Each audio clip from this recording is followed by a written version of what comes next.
සුබ දවසක් මගේ යාළුවෝ හැමෝටම. ඉතින් මම අදත් පැල ටිකක් අරගෙන ආවා. අපි බලමු මොනවද ඒ තියෙන පැල කියලා. ඉතින් මේකේ තියෙන පැල ඔක්කොම අඟල් 5, 6, 7 උස තමයි. ඉක්මනින් මලක් බලාපොරොත්තු වෙන්න පුළුවන් පැල ටිකක් තමයි තියෙන්නේ. මේ තියෙන්නේ ලෙන්තනි. ලස්සන සුදු පාටකින් තමයි යාගේ මල හැදෙන්නේ. මෙයාගේ නම් මලකුත් තියෙනවා. මේ තියෙන්නේ හරිම ලස්සන ලොකුවට මල් හැදෙන කියුරෝ. මෙයා රතු පාටින් තමයි මෙයාගේ මල හැදෙන්නේ. මෙයා පෙලිසිටා. හරිම ලස්සන මලක් තමයි පෙලිසිටා කියන්නේ. මේ තියෙන්නේ අමාලියා පැලයක්. සුදු පාටත් රතු පාටත් මිශ්‍ර වෙලා තමයි එයාගේ මල හැදෙන්නේ. එයාගෙත් කට් මුල් දාලා තියෙනවා. ඔයාලට ටික දවසකින් කට් කරගන්න පුළුවන්. මේ තියෙන්නේ ස්වීට් ලෙනින් පැලයක්. හරිම රෝස පාටකින් තමයි එයාගේ මල හැදෙන්නේ. ඒත් හරිම ලස්සන මලක්. මේ තියෙන්නේ වයිට් චැම්පියන් පැලයක්.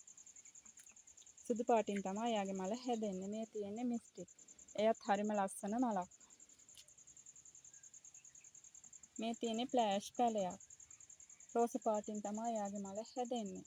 මේ තියෙන්නේ බ්ලැක් ලාඩිනර්. ඉතින් මෙතන ඔක්කොම පැල 9ක් තියෙනවා. මේ පැල 9 මම ඔයාලට රුපියල් 3000කට දෙනවා.